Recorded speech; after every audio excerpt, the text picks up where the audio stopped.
নমস্কাৰ ছাত্ৰ-ছাত্ৰীসকল তোমালোক সকলোকে পুনৰবাৰ আমাৰ ইউটিউব চেনেলটোলৈ স্বাগতম জনাইছো ছাত্ৰ-ছাত্ৰীসকল আজি আৰম্ভ কৰিম ক্লাছ 9 ৰ চেপ্টাৰ 10 কোৱেশ্চন নম্বৰ 19 টো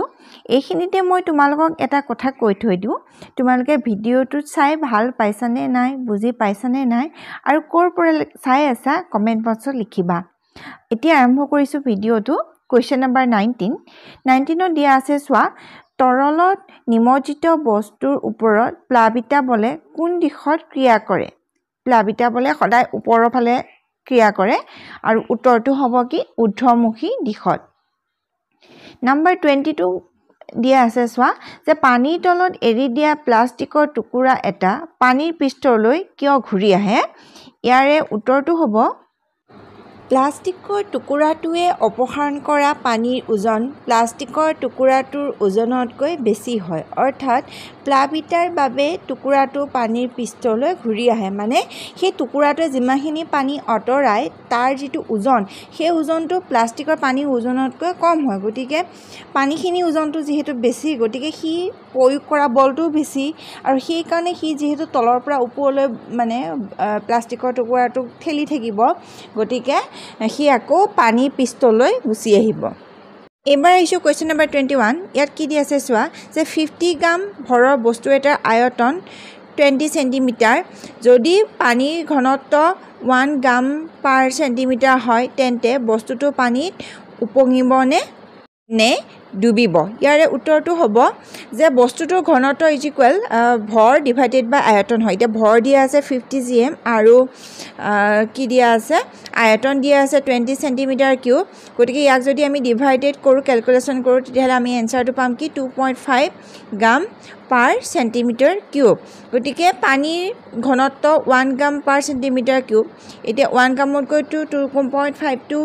যেহেতু বেছিয়ে হয় গতিকে বস্তুটোৰ ঘনত্ব ডাঙৰ পানীৰ ঘনত্বতকৈ অৰ্থাৎ পানী বস্তুটোৰ ঘনত্ব গ্ৰেটাৰ দেন পানী ঘনত্ব এতেকে বস্তুটো পানী ডুবিব এবাৰ আহিছো কোৱেশ্চন নম্বৰ 22 তা দিয়া আছে যোৱা 500 গ্ৰাম ভৰৰ বস্তুৰ পেকেট এটা আয়তন 350 সেন্টিমিটাৰ কিউব পানীৰ ঘনত্ব 1 গ্ৰাম পাৰ সেন্টিমিটাৰ কিউব হলে পেকেটটো পানীত উপঙিব নে ডুবিব কোৱেশ্চনটো একে আগৰ নিচিনাই আৰু বাকি সব প্ৰশ্ন কি দিছে সোৱা পেকেটটোৱে অপসাৰিত কৰা পানীৰ ভৰৰ কিমান হ'ব এতিয়া উত্তৰটো হ'ব পেকেটটোৰ ঘনত্ব ইজিকেল ইয়াৰ আগতে পাই আহিছো ফৰ্মুলাটো কি ভৰ ডিভাইডেড বাই আয়তন ভৰ দিয়া আছে ইয়াত 500 ডিভাইডেড বাই 350 সেন্টিমিটাৰ কিউব ইয়াতে যে আমি ক্যালকুলেশন কৰো তেতিয়ালে কি পাম 1.429 গ্ৰাম পাৰ সেন্টিমিটাৰ কিউব অৰ্থাৎ পেকেটটোৰ ঘনত্ব পানী ঘনত্বতকৈ বেছি গতিকে পেকেটটো কি কৰিব পানী ডুবিব আৰু লগতে কি হ'ব যে অপসাৰিত পানী ভৰ ইজিকেল অপসাৰিত পানী আয়তন ইনটু পানীৰ ঘনত্ব অৰ্থাৎ m ইজিকেল আমি 350 সেন্টিমিটাৰ কিউব পাইছিলো আয়তনটো আৰু পানীৰ ঘনত্ব হৈছিল ইনটু 1 গ্ৰাম পাৰ সেন্টিমিটাৰ কিউব ইজিকেল গুটেকিটা যদি পূৰণ কৰা যায় ক্যালকুলেশন 1 ৰ লগত পূৰণ কৰিলে একেটাই হ'ব অৰ্থাৎ 350 গ্ৰামে হ'ব সেন্টিমিটাৰ কিউব দুটা ইয়াতে কেনসেল হৈ যাব অৰ্থাৎ অপসাৰিত পানী যেটো ভৰ হেতু হৈছে কিমান হ'ব 350 গ্ৰাম ছাত্ৰ-ছাত্ৰীসকল এইটো চেপ্টাৰ ইয়াতে শেষ হৈছে তোমালোকক পুনৰ লগ পাম আকৌ এটা নতুন চেপ্টাৰৰ হৈতে তেতিয়ালৈকে মোৰ চেনেলটো আনবিলাক ভিডিও তোমালোকে চাই থাকিব পাৰিবা আৰু ভিডিওটো চাই কেনেকুৱা পালা মোক কমেন্ট বক্সত লিখি জনাবা ধন্যবাদ